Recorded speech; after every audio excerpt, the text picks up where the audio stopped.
Bonjour, je suis Nicolas Dufresne et vous écoutez La fourmi dans la coquille, le podcast qui cherche la sortie.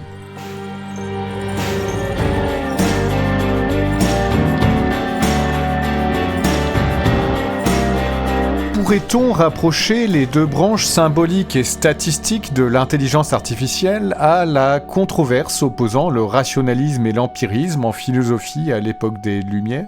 La fourmi dans la coquille, saison 1, épisode 3, rationalisme, empirisme et boîte noire. Si l'empirisme appliqué par les humains fait partie des racines de la science moderne, en IA statistique, quand l'innovation se limite à une quête sans fin de puissance, la recherche d'efficacité se perd elle aussi dans ce cadre brutal et devient le symbole de la faillite de l'intellect. En opposition frontale au principe du mouvement open source et aux licences libres, l'IA est une boîte noire technique et philosophique qui restreint toute analyse et l'accès à de nouvelles connaissances. Utilisée de manière appliquée comme un simple automatisme, elle représente à ce titre une régression du savoir humain.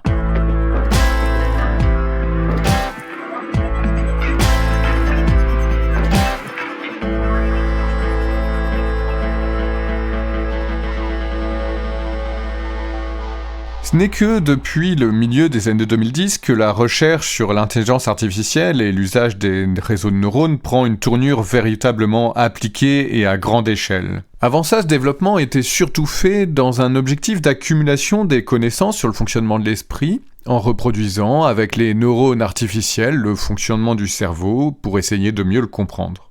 Le problème qui se pose une fois cette machine fabriquée, c'est qu'on comprend toujours pas ce qui se passe, que ce soit dans la machine, dans le réseau de neurones artificiels ou dans l'esprit humain. Est-ce que c'est un problème d'interprétation ? Est-ce que le perceptron, le neurone artificiel, est un bon modèle pour reproduire la perception humaine et l'intelligence ?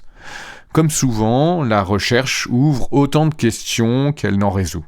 On peut relier toutes ces questions à propos de l'esprit, des connaissances, de l'intelligence à une controverse philosophique qui a au moins 3 siècles.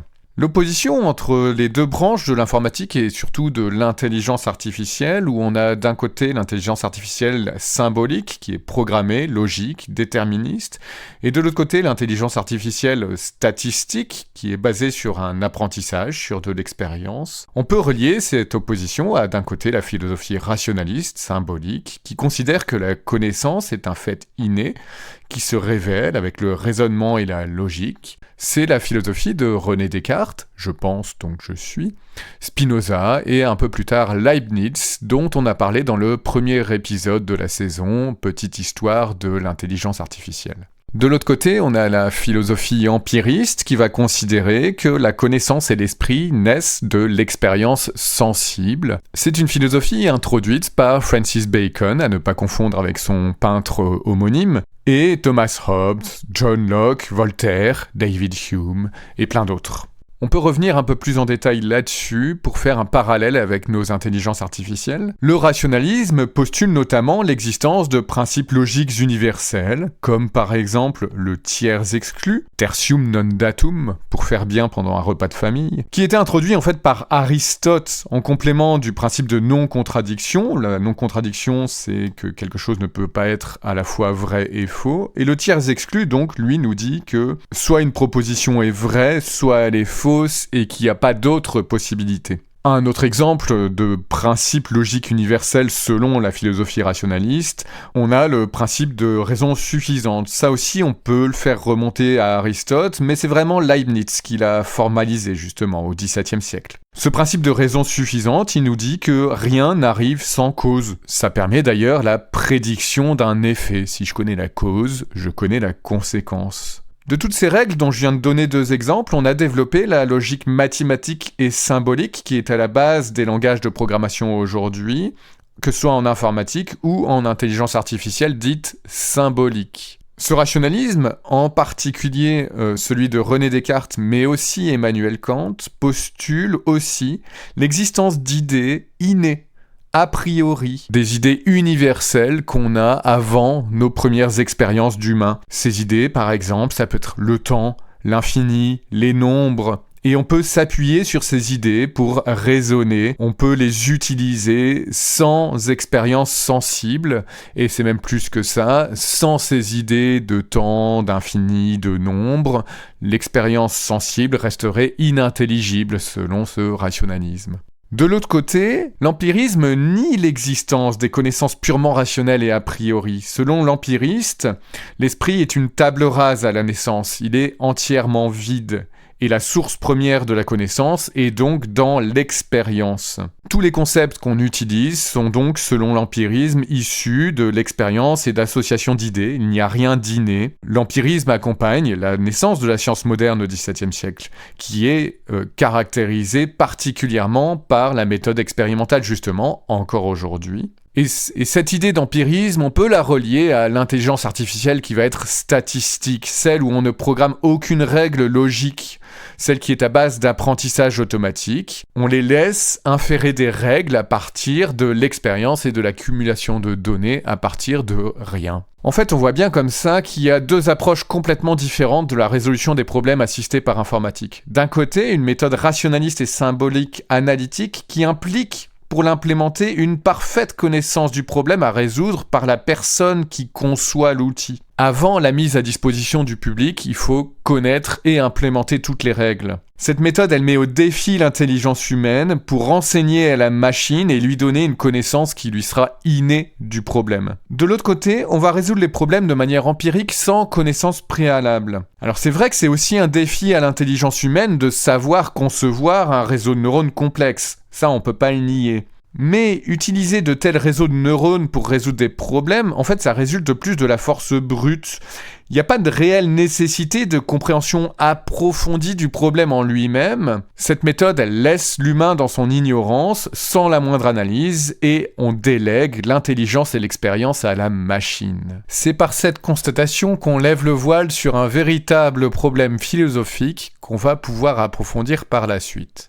En réalité, 3 siècles après cette controverse empirisme contre rationalisme, la science a bien compris que le cerveau humain, il a un fonctionnement qui n'est ni tout à fait empirique, ni tout à fait rationaliste. Si la plupart de nos connaissances, elles viennent effectivement de l'expérience et de l'apprentissage, de la culture au sens large du terme, le cerveau en fait il est pré-câblé. Il est déjà prêt dès les premiers instants de son développement à se spécialiser dans certaines tâches, que ce soit des tâches de bas niveau comme la vision ou ce qu'on considère de haut niveau comme le langage. On peut donc considérer que si l'empirisme pose les bases de la science moderne, de l'expérience, de la méthode scientifique, les rationalistes n'avaient pas non plus tout à fait tort en considérant que certains concepts peuvent être préexistants à l'expérience, et ces concepts sont peut-être à relier au fonctionnement du cerveau lui-même qui ne peut pas se résumer à un simple réseau de neurones.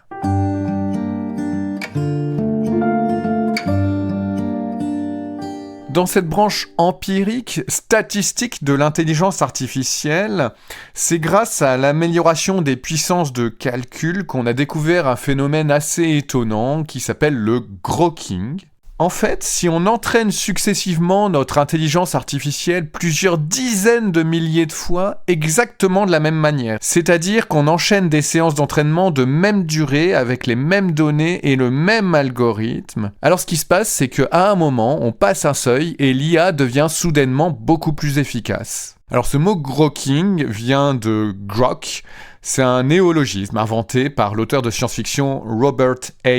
Heinlein en 1961 et qui décrit en gros le fait de comprendre quelque chose intuitivement ou par empathie, d'avoir une connaissance approfondie de quelque chose sans vraiment pouvoir l'expliquer, le rationaliser. En français, ça a été traduit par gnocché dans le roman satirique de Robert Heinlein qui s'appelle En terre étrangère ou Stranger in a Strange Land. C'est un roman qui a été très célèbre dans le monde anglophone et le mot grok a déjà été utilisé pas mal, notamment dans le domaine de l'informatique, parce qu'on sait que le milieu des entreprises de la tech, en particulier états-unienne, est très inspiré par la science-fiction. Par exemple, d'ailleurs, xAI, l'entreprise d'intelligence artificielle de Elon Musk, a appelé son robot conversationnel Grok, justement. Je vous parle de ce phénomène de grokking parce qu'il est une belle illustration de la manière qu'ont ces entreprises de développer leurs intelligences artificielles. C'est-à-dire qu'en fait, ils font de la force brute, voire même brutale.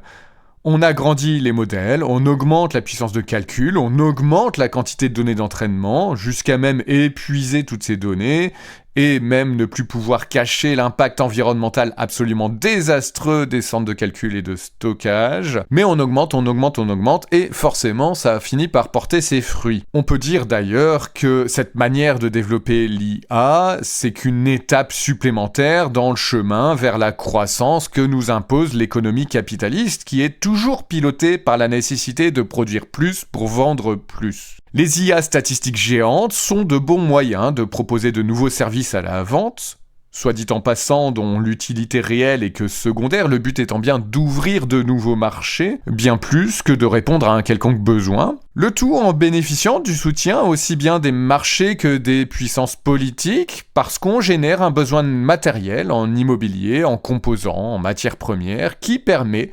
d'alimenter la croissance si indispensable au système. Un symptôme bien visible de cette course à la puissance et à la taille est visible dans le fait qu'on ne sait même plus quelle est la limite inférieure en taille d'un modèle de langage pour qu'il soit efficace.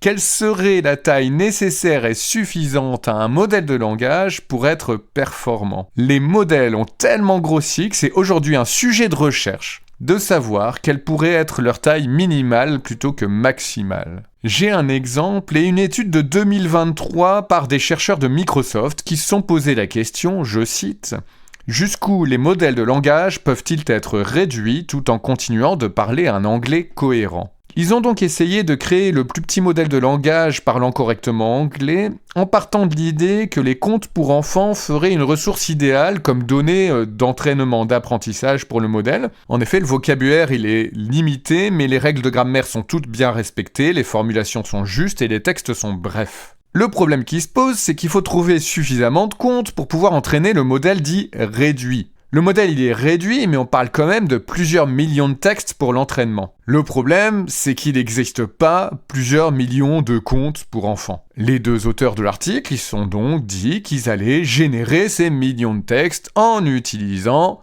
GPT. Pour étudier donc comment on peut créer un modèle réduit de langage, on utilise le modèle le plus gros qui existe pour pouvoir générer les données d'entraînement du petit modèle. Le mieux, c'est que les chercheurs ont aussi utilisé GPT pour évaluer les résultats de leur nouveau modèle, pour leur donner un score, parce que de la même manière qu'il fallait l'entraîner avec des millions de textes, il fallait aussi analyser de manière statistique les millions de résultats pour vérifier que ça fonctionne correctement. Donc GPT à l'entrée, GPT à la sortie, on est content d'avoir un petit modèle, mais il aura fallu le plus gros pour tout utiliser. Si ça vous intéresse, le résultat permet de dire qu'il faut un minimum de 28 millions de paramètres, c'est-à-dire de connexions neuronales dans le réseau pour qu'il puisse parler anglais correctement. C'est un gros chiffre, c'est effectivement beaucoup plus petit que ChatGPT, où on parle de plusieurs trilliards de connexions. Mais on peut se demander, qu'est-ce qu'on a appris, à part ça, du fonctionnement de l'IA ? Qu'est-ce qu'on a appris du fonctionnement de l'anglais ? Qu'est-ce qu'on a appris du lien entre la langue et les réseaux de neurones ? Qu'est-ce qu'on a appris du fonctionnement du neurone et du cerveau et du langage ? Jusqu'à la démarche de cette recherche, entre guillemets, qui use de l'IA aussi bien pour générer le sujet de l'étude qu'en analyser les résultats, on voit bien comment on peut par fainéantise intellectuelle, par facilité technique, passer complètement à côté de véritables sujets de recherche pour se concentrer dans un but purement appliqué, pour arriver au plus vite à une mesure empirique, dont l'intérêt scientifique est plutôt limité, qui ne répond à aucun questionnement théorique. Alors certes, c'est utile au développement de futurs autres modèles, c'est effectivement de la science appliquée, mais est-ce qu'il n'aurait pas été plus intéressant intellectuellement, philosophiquement, de trouver des méthodes analytiques pour générer tous ces textes, aussi bien que pour les analyser, et puis avoir la satisfaction de mener une recherche et de créer des petits modèles de langage qui ne nécessiteraient pas la préexistence de modèles complètement géants et stupides à la fois. Écoutons quelques mots d'Alain Aspect, prix Nobel de physique 2022 pour ses travaux en physique quantique à propos de la recherche fondamentale. Il répondait aux questions de Étienne Klein sur France Culture dans la conversation scientifique. Je pense que quand on fait de la recherche fondamentale, on ne fait pas ça pour avoir des applications. Mais si on découvre qu'il y a des applications à sa recherche fondamentale, je trouve que c'est une récompense merveilleuse. En général, la récompense pour le physicien qui fait la recherche fondamentale, c'est de faire progresser la connaissance. Et ça, évidemment, c'est un plaisir immense. L'exemple qu'on vient de voir illustre bien l'ignorance à peu près totale qu'on a du fonctionnement des réseaux de neurones complexes en réduisant l'innovation soit à une quête sans fin de puissance brute et brutale, soit à des réglages empiriques sans analyse ni théorie. Alors évidemment, c'est pas le cas de toutes les recherches, mais il se trouve que la recherche théorique et analytique est minoritaire et elle est surtout beaucoup plus lente que la débauche de moyens investis dans la progression technique et l'ingénierie poussée par une vision purement commerciale et capitalistique du développement. Entendons-nous bien, toutes les intelligences artificielles statistiques ne sont pas nécessairement démesurées. Il n'est pas impossible de voir une évolution où la progression de ces outils ne sera plus exclusivement dépendante de la puissance de calcul et de la quantité de données, mais ces besoins y resteront de toute façon un paramètre incontournable du développement des IA. Ce qu'elles partagent toutes, en revanche, en opposition à l'approche symbolique et rationnelle, c'est leur place de rempart contre l'accès à la connaissance, à l'analyse, à la compréhension. Elles brillent toutes par leur absence de logique et de raisonnement, et on va voir les problèmes que ça pose.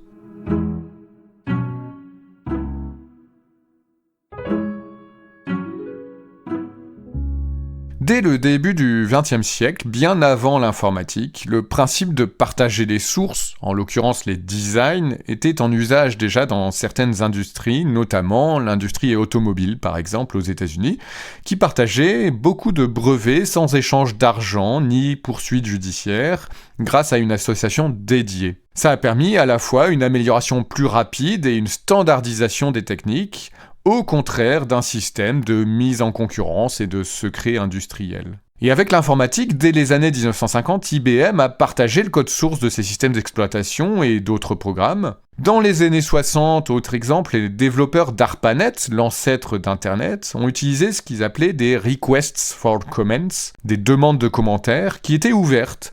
En fait, c'était des documents de spécifications qui décrivaient les protocoles du réseau, librement accessibles, et c'est ce qui a permis la naissance d'Internet tel qu'on le connaît dans les années 70. Très rapidement, Internet a alors pu servir à partager le code source des applications, et notamment du système d'exploitation BSD, puis de Linux, que vous connaissez au moins de nom. Vous l'avez compris, on va parler de l'open source et de l'IA face à ce mouvement open source. Avoir simplement accès à un logiciel ne permet pas d'étudier son fonctionnement ni de le modifier. La majorité des logiciels complexes qu'on utilise sont compilés, c'est-à-dire que leur code source n'est pas accessible si l'éditeur n'y donne pas accès. Tout ce qu'on a, c'est un fichier binaire qui ne permet que d'exécuter le programme, mais pas d'en étudier le fonctionnement et encore moins de le modifier. C'est en rendant le code source accessible en open source que de nombreux protocoles, notamment tout ce qui fait le fonctionnement d'Internet, ont pu être standardisés. C'est grâce à l'open source que les applications où la sécurité est cruciale peuvent être contrôlées. On pense aussi bien à la sécurité des données, des communications, que même l'intégrité physique et la sécurité des personnes. Et donc c'est grâce à l'open source qu'on peut contrôler cette sécurité et régulièrement améliorer les logiciels en garantissant leur fiabilité. C'est le cas par exemple de OpenSSL qui sécurise à peu près toutes les communications via Internet, WordPress qui fait le fonctionnement de la plupart des sites internet, le système d'exploitation Linux qui est présent un peu partout, et aussi même des langages de programmation très courants, quelques Python et PHP. Cela dit, même dans des domaines moins critiques, le partage du code et les contributions permettent à la fois une meilleure interopérabilité et une meilleure amélioration des outils. On peut citer par exemple les navigateurs internet Chrome et Firefox, le logiciel d'image de synthèse Blender, ou encore dans le domaine de la production audiovisuelle, des formats tels que OpenEXR qui est le nouveau format standard de données d'image, OpenColor.io qui est le format standard de gestion des couleurs, etc., etc. Dans tous les domaines, on se repose énormément sur le principe de l'open source pour se mettre d'accord sur ce qu'on fait et utiliser des méthodes qui fonctionnent bien, exactement comme le faisait l'industrie automobile dans les années 40. C'est le moment de citer ce slogan de l'open source, « Des millions d'esprits ouverts ne peuvent pas se tromper ». Ça résume bien le principal intérêt. Au lieu d'un nombre limité d'ingénieurs employés par une entreprise éditrice du logiciel, on a des potentiels millions de cerveaux qui planchent sur le même problème. Cette question de l'open source se pose aussi dans le domaine de l'intelligence artificielle et en particulier au vu de l'importance critique de contrôler son usage dans plein de domaines comme la santé, la sécurité dans tous les sens du terme, l'information et les médias, le respect du droit d'auteur. Les enjeux sont nombreux et l'accès au rouage interne de ces outils, qu'ils soient qualifiés d'IA ou non, est primordial pour en contrôler l'intégrité et la sécurité. Mais il faut bien comprendre que dans les cas des IA statistiques, l'accès au code source ne suffit pas. Il décrit certes la conception et le fonctionnement des réseaux de neurones artificiels, mais ce sont les données d'apprentissage qui vont définir la manière dont ils fonctionnent. Une IA ne pourra jamais être qualifiée d'ouverte si on n'a pas accès à la fois au code source, aux données d'apprentissage et à ce qu'on va appeler les paramètres qui sont le résultat de l'apprentissage. Il suffit qu'un seul de ces trois aspects soit manquant pour qu'on ne soit pas en mesure d'analyser le fonctionnement de l'IA dont on parle. C'est assez facile de comprendre en quoi on a besoin du code source puisqu'il décrit la conception du réseau de neurones. Sans lui, impossible de savoir ce que fait l'IA de ses paramètres et de son apprentissage. Les paramètres, qui sont le résultat de l'apprentissage, qui sont les coefficients associés aux connexions entre les neurones. Ils sont parfois appelés un peu abusivement le modèle, alors qu'en réalité, c'est pas vraiment une modélisation, mais bon, bref. En tout cas, sans ces paramètres, il est impossible de reproduire le comportement et d'utiliser l'IA en question. Il faudrait la réentraîner complètement, autrement dit, ne pas avoir les paramètres pour étudier le fonctionnement d'une IA, c'est inutile. Sur des petits réseaux de neurones avec peu de paramètres, il est tout à fait possible et imaginable, en étudiant simplement les paramètres, de comprendre des règles qui émergent, des algorithmes. Ça marche avec le plus simple des réseaux de neurones qui serait fait d'un seul neurone, d'un seul perceptron, mais ça marche aussi sur des petits réseaux. On peut imaginer assez facilement comprendre des règles à partir des paramètres. Dans le cas des plus grandes IA, effectivement, le nombre de paramètres, la complexité des réseaux de neurones fait qu'on ne sait pas encore analyser tous ces paramètres, mais en tout cas, l'étude de ces modèles est un champ de recherche en développement et l'accès à ces paramètres ainsi qu'au code source permet d'étudier le fonctionnement de l'IA. Mais il ne faut pas oublier dans tout ça le troisième aspect auquel on a très rarement accès alors qu'il est primordial, c'est-à-dire l'accès aux données d'entraînement. Ce qu'il faut bien comprendre, c'est que ce qui est important, c'est non seulement les données elles-mêmes, mais aussi et surtout la manière dont on les traite et on les classe pour entraîner l'IA. C'est ça qui va définir le comportement de l'IA. Et c'est dans ce traitement des données que sont introduits, volontairement ou non d'ailleurs, de nombreux biais. On va prendre un exemple. Quand j'enseigne le code à mes étudiants débutants, je leur fais coder un neurone artificiel, un perceptron. C'est extrêmement facile, même pour un codeur débutant, au bout de 5 jours, et ils savent faire ça. Et ce neurone, on l'utilise tout seul, pas en réseau, pour faire un exercice tout simple. On lui apprend à reconnaître une couleur, par exemple du rouge. Pour faire ça, on lui donne un ensemble de couleurs et on lui dit pour chacune, ça c'est du rouge, ça c'est pas du rouge, ça c'est du rouge, ça c'est pas du rouge. C'est l'entraînement. Et en fait, avec les étudiants, on voit que là, entre nous, on n'est déjà pas d'accord sur la manière d'entraîner notre neurone unique.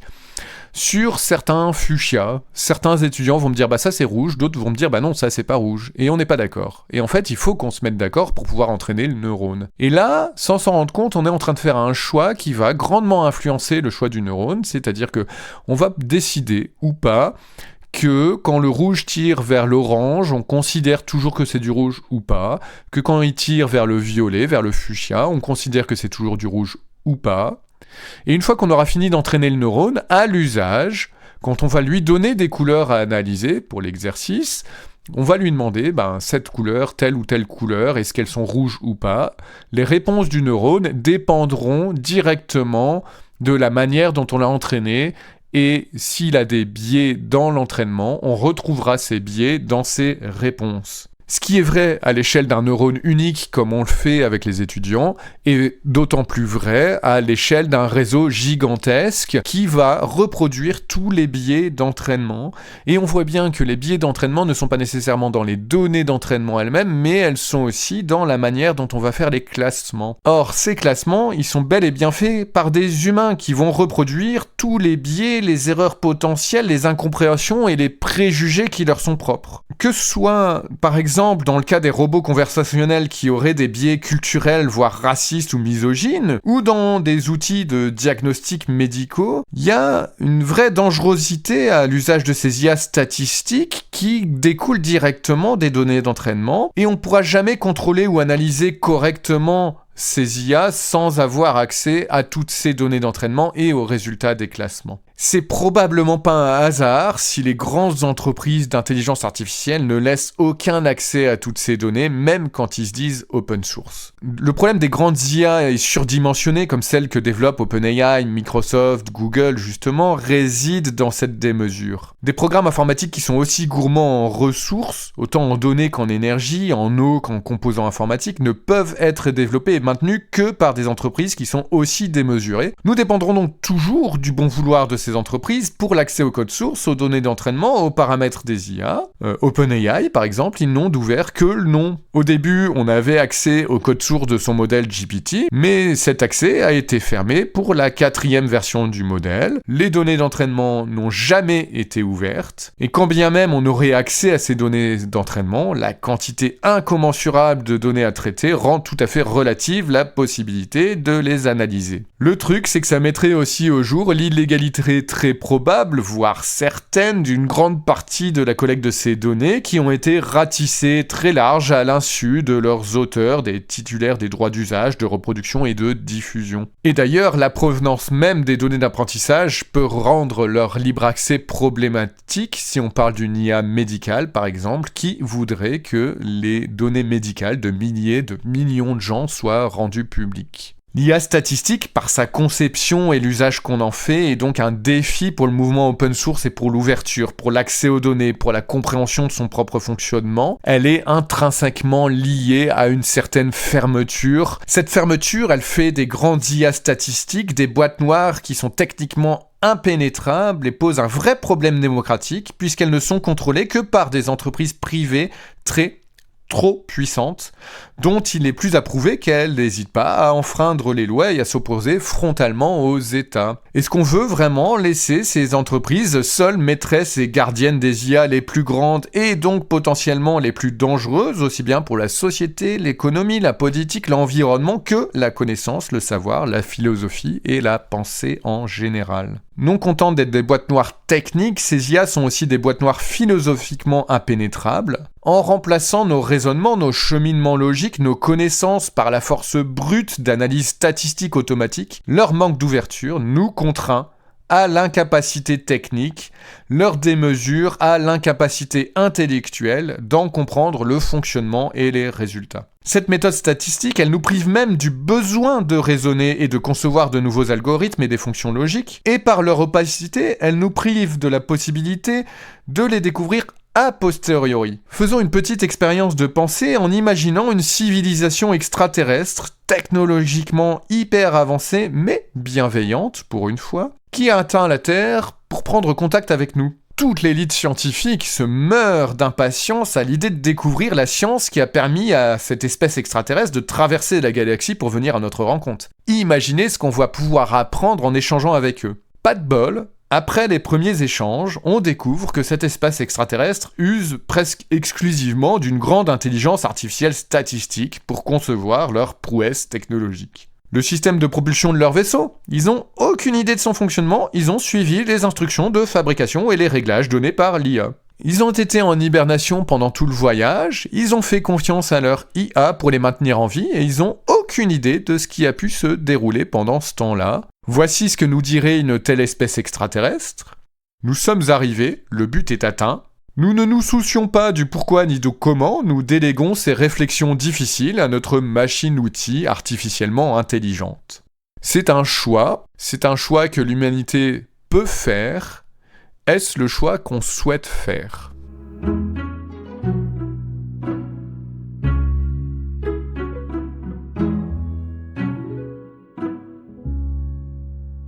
À l'origine, l'intelligence artificielle en tant qu'intelligence est censée nous aider à résoudre des problèmes. Mais en fait, l'IA statistique est utilisée comme un simple automatisme et à ce titre, elle représente une régression du savoir. Je m'explique. L'usage d'une méthode statistique à base de réseaux de neurones et d'apprentissage automatique, certes, c'est très efficace pour faire des découvertes cachées dans des masses de données gigantesques, mais ça permet pas d'établir des règles, de comprendre les liens de causalité, d'interpréter des théories qui sont pourtant capables de décrire les problèmes sur lesquels on travaille. Je vous propose d'écouter ces quelques mots d'Aurélien Barraud, astrophysicien, à ce sujet-là.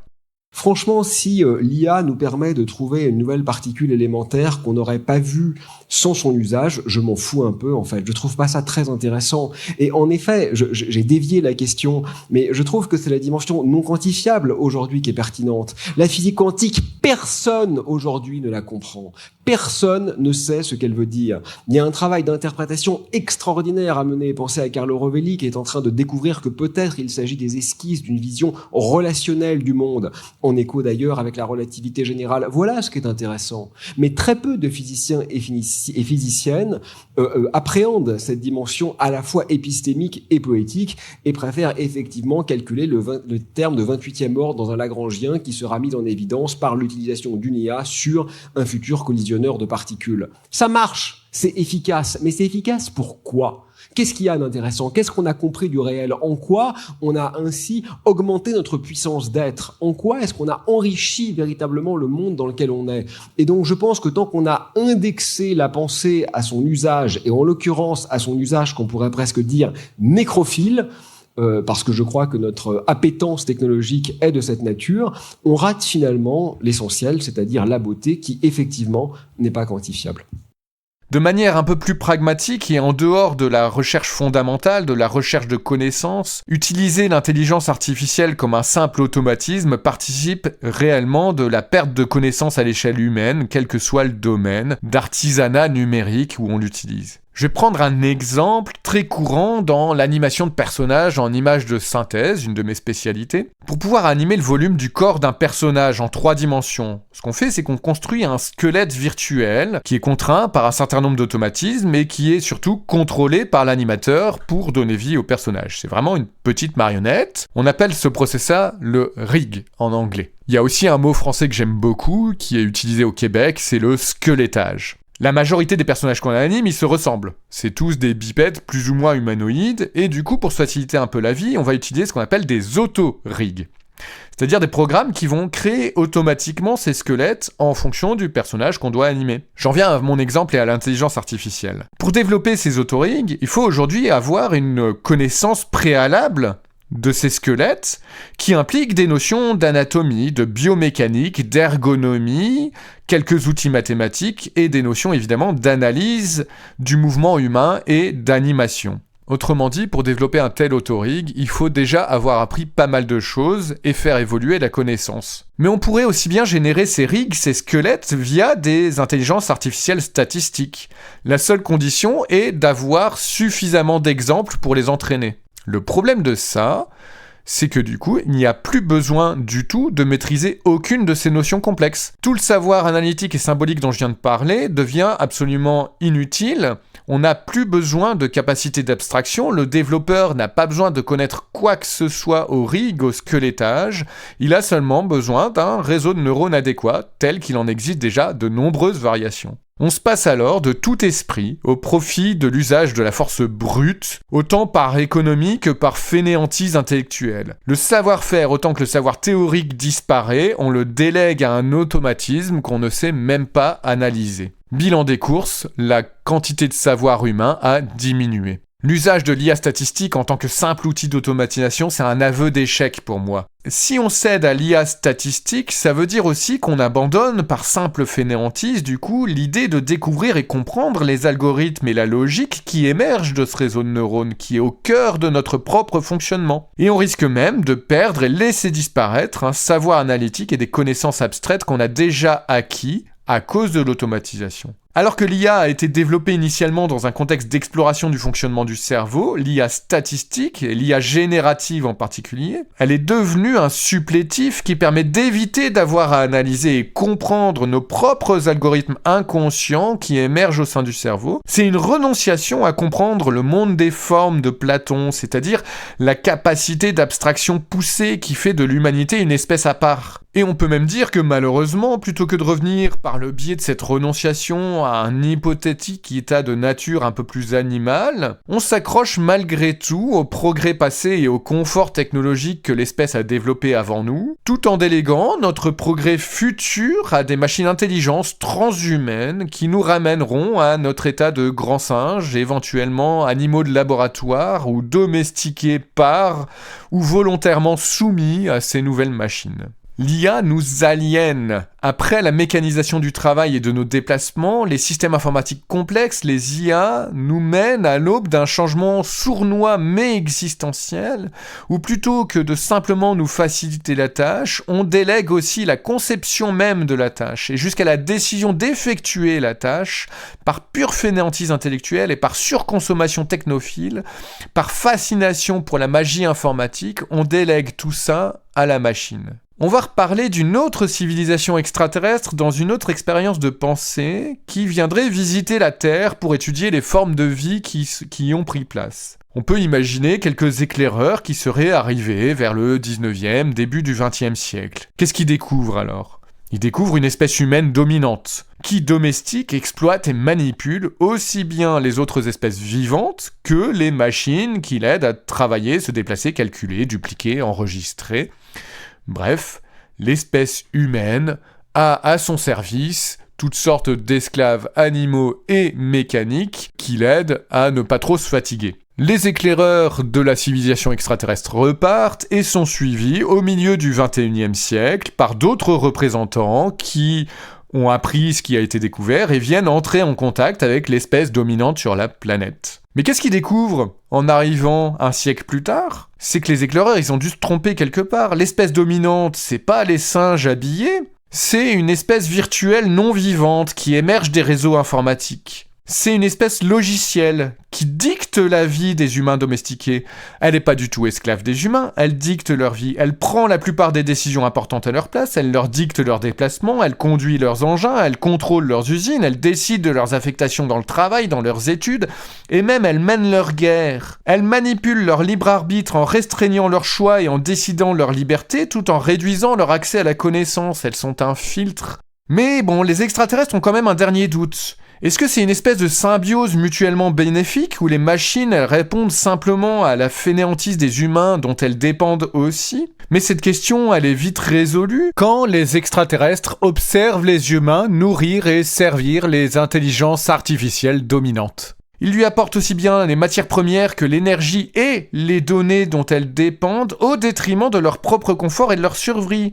Ils épuisent leur propre économie et les ressources de leur propre planète pour nourrir cette intelligence artificielle qui les domine. L'espèce humaine est non seulement infantilisée en aliénant son pouvoir de décision, mais elle est même réduite en esclavage, bien qu'étrangement volontaire.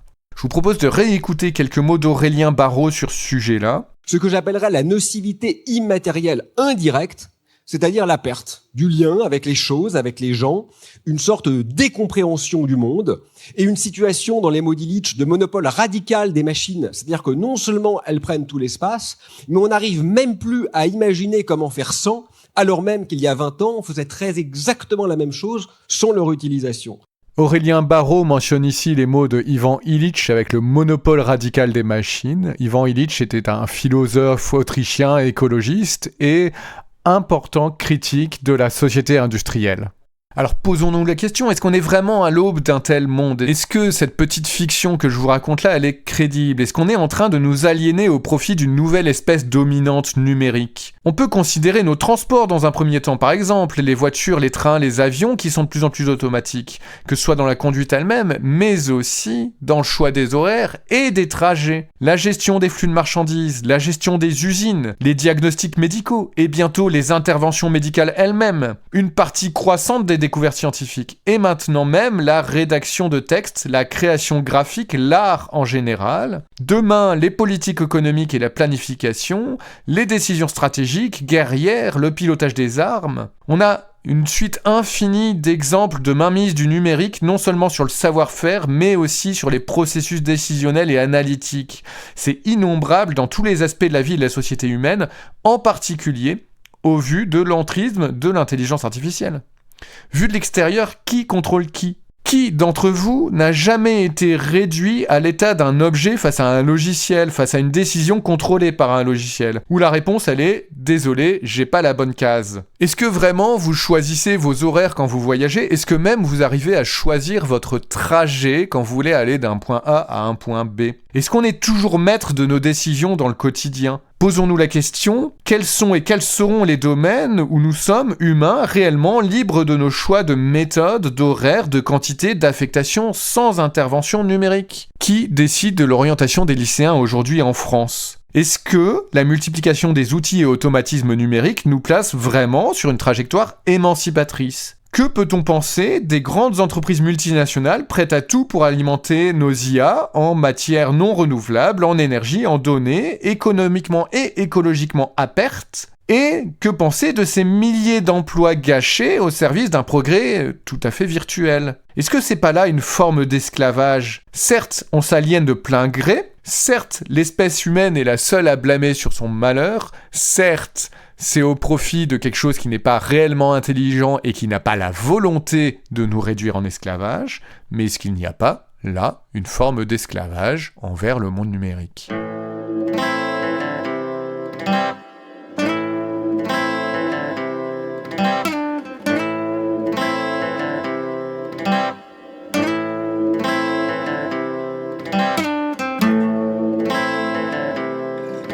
On peut se demander pourquoi on fait ce choix de la force brute pour résoudre divers problèmes via l'intelligence artificielle statistique plutôt qu'une approche analytique, logique et symbolique. Est-ce que, en l'absence de cette compréhension, on n'utilise pas des réseaux de neurones artificiels par incapacité totale à faire abstraction de notre propre fonctionnement ? On peut dans ce cas se demander comment ça se fait qu'un cerveau de bébé soit capable de reconnaître n'importe quel chat après un apprentissage extrêmement bref et simple de quelques petits exemples, au contraire des millions de photos de chats nécessaires à une IA statistique pour comprendre la même chose. Comment ça se fait que malgré tout, nous ne soyons pas capables, ne serait-ce que de commencer à imaginer les processus à l'œuvre, imbriqués dans notre propre cerveau, et que la conscience est censée contrôler ? La vraie question est, doit-on pour autant abandonner l'effort de l'accès à la connaissance ?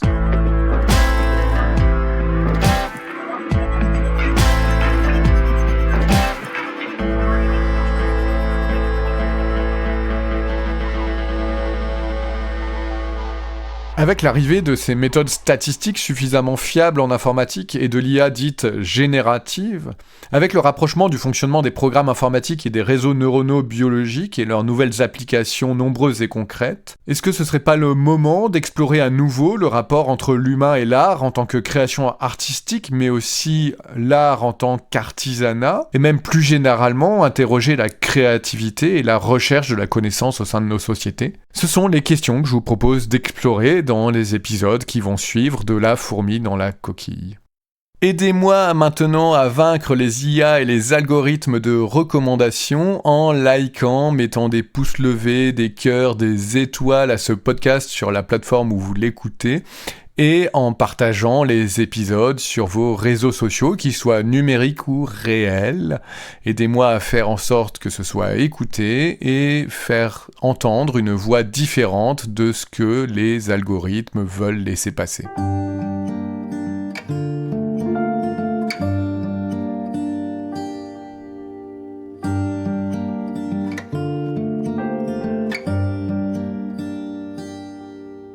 C'était La fourmi dans la coquille, le podcast qui cherche la sortie par Nicolas Dufresne. Merci à tous ceux qui m'ont aidé à réaliser ce podcast et en particulier Anna Halsey. Tout au long de ce podcast, vous avez pu entendre des musiques de Aluminum Forest, Mountain Sounds et Christian Taus sous licence Creative Commons. Ce podcast est entièrement réalisé avec des logiciels libres et open source. N'hésitez pas à m'envoyer vos questions et vos réactions à contact@lafourmi.media. Vous pouvez aussi nous rejoindre sur nos réseaux sociaux et sur notre serveur Discord disponible sur lafourmi.media. Si vous avez aimé cet épisode, vous pouvez soutenir le podcast sur lafourmi.media où vous pourrez faire un don ou trouver des options pour un soutien régulier.